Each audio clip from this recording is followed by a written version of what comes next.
Et puis c'est l'une des informations de cette nuit, la cérémonie des Golden Globes, c'était à Los Angeles, Lorraine. Alors on dit souvent c'est l'antichambre des Oscars. A pris le film avec son compagnon Arthur Harari pendant le confinement, personne n'est mort. Anatomie d'une chute de Justine Triet, doublement récompensée au Golden Globe, c'est 7 janvier 2024 aux États-Unis.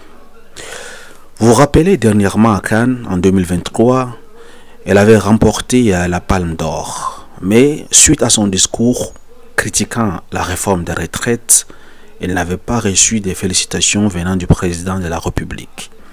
Mais cette fois-ci, le président de la République a félicité Justine Triet par un tweet.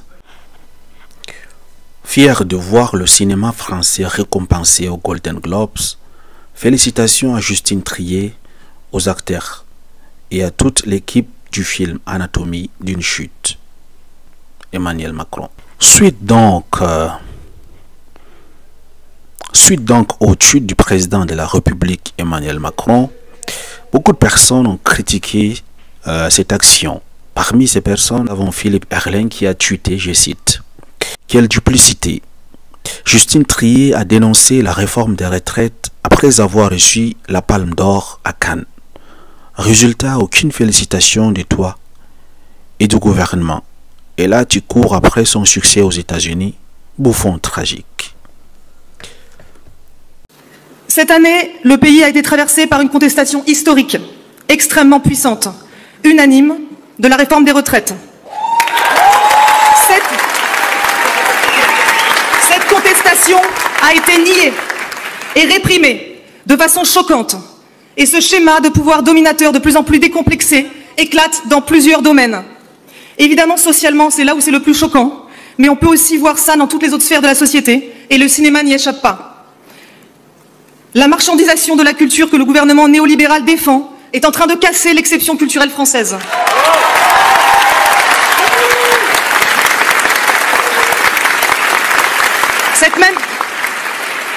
Cette même exception culturelle, sans laquelle je ne serais pas là aujourd'hui devant vous.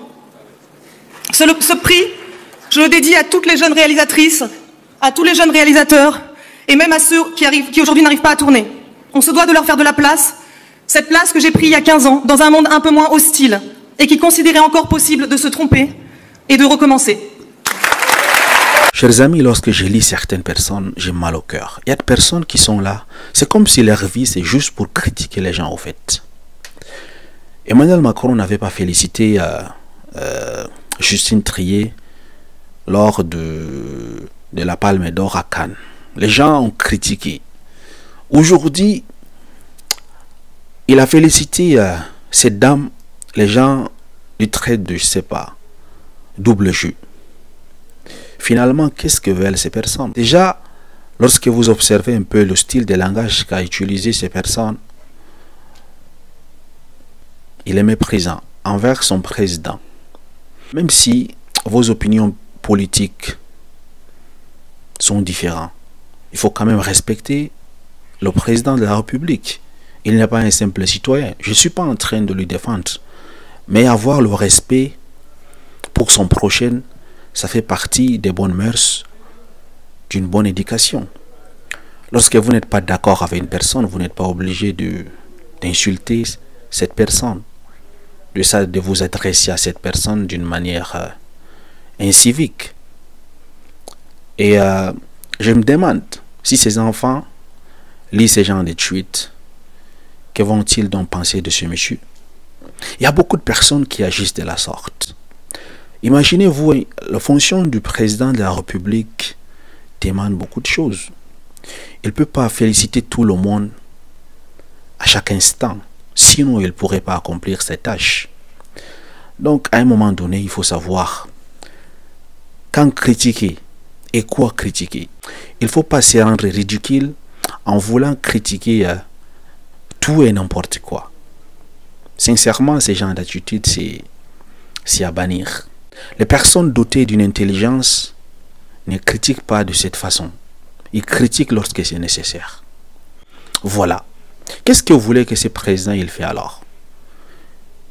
Dernièrement, il n'avait pas félicité cette jeune fille, cette actrice. Vous avez critiqué. Maintenant qu'il félicite cette actrice, vous critiquez. Respectez-vous à un moment donné.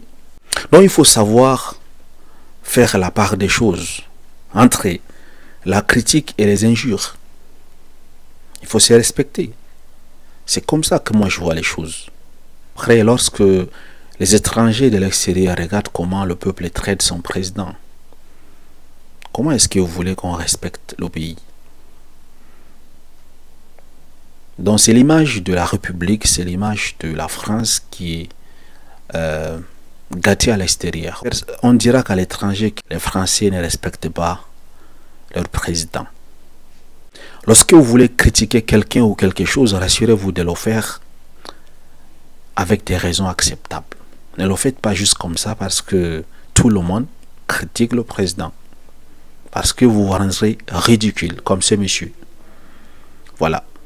Et je tiens à rappeler, je ne suis pas là en train de défendre le président, ben non. Mais j'aimerais juste dire, à un moment donné, il faut respecter nos autorités. Chers amis, ceci est valable pour tout le monde. Ce n'est pas uniquement pour nos autorités ou bien le président de la République. Avec vos enfants à la maison, avec vos employés.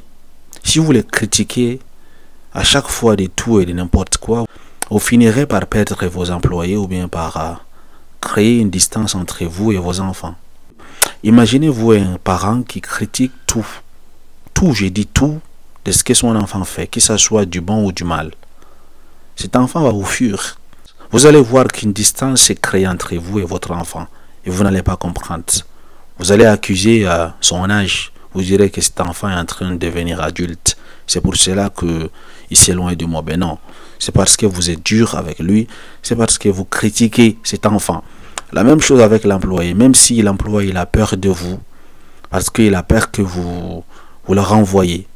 Le jour, je vous assure, le jour qu'il aura l'occasion de laisser votre travail et s'en sortir seul, il le fera. Parce que vous ne le félicitez jamais. Et vous critiquez sans raison. Ceci dit, pour critiquer, critiquons avec respect, sans insulter, sans injure, et critiquons lorsque c'est nécessaire, et critiquons avec des raisons. Merci de m'avoir suivi, mesdames et messieurs. Excellente soirée à vous. À très bientôt.